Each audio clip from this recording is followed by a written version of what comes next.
'Cause I've been everywhere, man. I've been everywhere, man. Across the deserts bare, man. I've breathed the mountain air, man. I've travelled, I've had my share, man. I've been everywhere. Been to Wollongong, Seymour, Lismore, Wollongong, Nambour, Rochester, Kilmore, Wollongong, Birdsville, Emmaville, Wallaville, Connemara, Connemara, Strathround, Proserpine, Alladala, Darwin, Gingin, Nilliquin, Muckdilla, Wallumbilla, Bougainville, Cumberland, Ramakiller. I've been everywhere, man. Oh, yeah, we've been everywhere, man. We have actually been to this place before on Regional Roundup, but the bloke who we spoke to on that occasion didn't know anything about it. His name is Rob Cameron. He was visiting there, but today we're heading off to Wollongong to speak to someone who does know what they're talking about. Good morning to Peter Dix, level 13 in the high-rise tower looking over the beautiful city. Peter, good morning. Good morning, Rob. How are you? Hello, everybody. Doing very well here. Hey, I've got to play this, Peter, because arguably this is the most famous person ever to come out of Wollongong. Oh, yeah. Not that one. Not that one. I pressed the wrong button. Don't you hate that? I'll try that one again. Is it Bob? It's this one. No, it's not. Oh, yeah. Auntie Jack.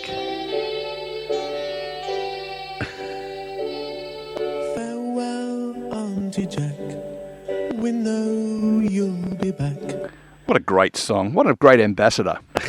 Does he still hang around the town, Pete? I'm not sure. I haven't seen him. And you would. Hello, me little lovelies. Peter, now I was up at Wollongong and was happy in your company, and I thought there's a hell of a lot about your town that is similar to my town, and they have been referred to as bits of sister cities. You've been to Geelong often. Do you think we've got a lot in common? Yeah, I think so. I think along like the harbour and the waterfront and the even the population is still pretty much similar. I think, from what I can gather, there's probably only 30,000, 40,000 difference between Geelong and Wollongong. Building-wise, as you know, I love my buildings, and the high-rise, we have more high-rise here in Wollongong, which is growing steadily over the last 4 years that I've been here.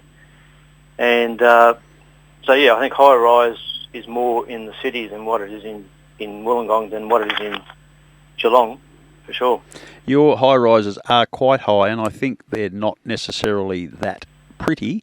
I know there are plans for Geelong to put a lot more people into the city centre. They've got a plan to add about 10,000 almost into the CDB itself. That will cause some high rise, but I think, Neil, it'll be fair to suggest it'll be a little bit more limited, maybe to 8-10 stories maximum up at Wollongong. You've probably got up towards 20 and multiple towers, Pete. Yeah, currently at about 20. The tallest one's just been approved in Wollongong CBD, which is going to be 40 floors. Ooh, wow. Apparently they were going to make that 41, but that's another story. Stop it. Robert wanted the penthouse one. That's right. And that's next level. That is next level. Yeah, thank you very much. Stop it, you're being silly now. But I think what couple of those buildings down towards our waterfront are probably 25s. You would have thought those housing establishments down in, is it Cavendish Street, that part of the world? No. Yeah, 8s and 10s. No, down... Sorry, we'll just have an argument on air. No, I think you'll find there's a couple of 20, 25s. Oh, okay. Yeah, anyway. So one of the things, and Peter, you've only been there a few years, you mentioned, I would have thought that one of the major things that Wollongong has had to deal with, that Geelong has had to deal with, is a lot of the industries that you traditionally associate with Wollongong have been either moved on or scaled down, a bit like Newcastle as well. Is that evident from the sort of activity that's going on in town?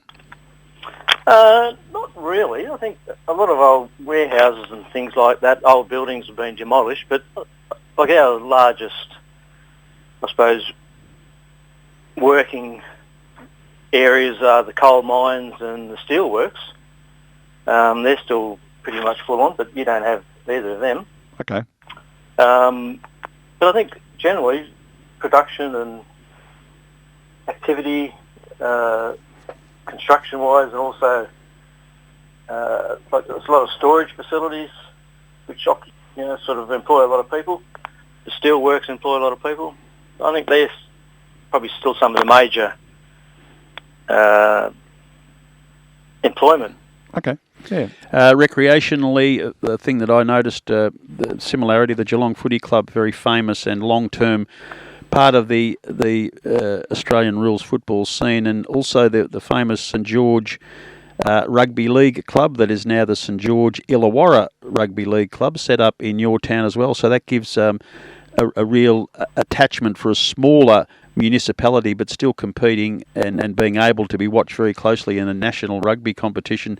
It's also something that's a bit of a highlight for the town and a great similarity to Geelong. Yeah, well, St George Illawarra Dragons are playing here today in our stadium, WIN Stadium.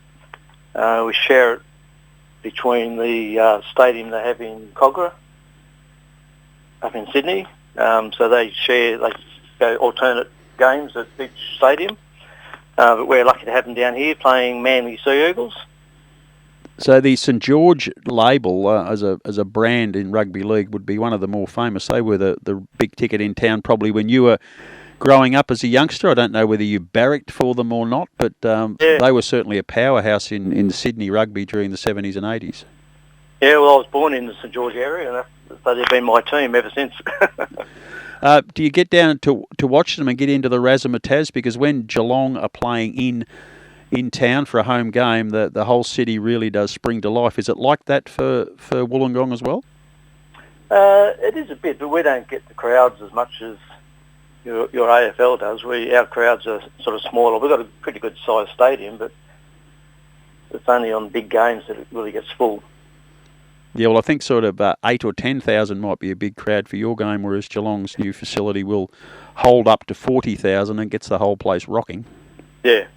And I go to the occasional games with some of the people in our apartment block here, and we go down there and watch the games, which is quite good stands and all that sort of stuff. So it's quite interesting, and yeah, it brings the town alive, that's for sure.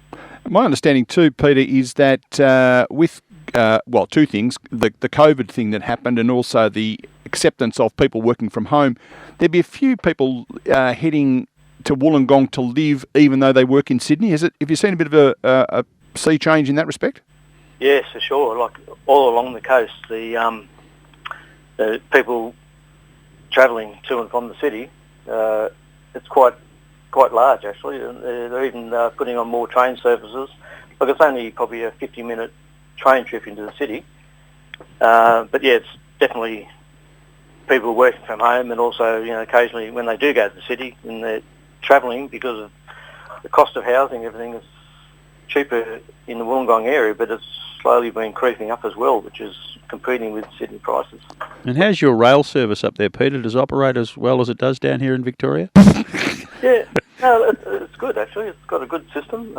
It's always pretty much on time and all sort of stuff, but pretty regular train services. But they'll increase as the population increases as well. Oh, what a fascinating concept. So the railway service actually runs on time and is reliable and expands when the population grows. I'm wondering if anyone in the state government of Victoria is listening to that concept. Sorry, it's really hard to talk with my tongue shoved in my cheek like that. Oh, dear me. I think I said most of the time. Yeah. Oh, ours, the only days that it doesn't work properly down here are days that end in the letters D-A-Y. Other days it works pretty well. Oh, dear me. Peter, thank you very much for enlightening us about your beautiful city, and it is a beautiful city, and we can't go without mentioning that the biggest feature, of course, is the escarpment. I just love saying that word. And for those people who don't know, that's a big hill that surrounds the town.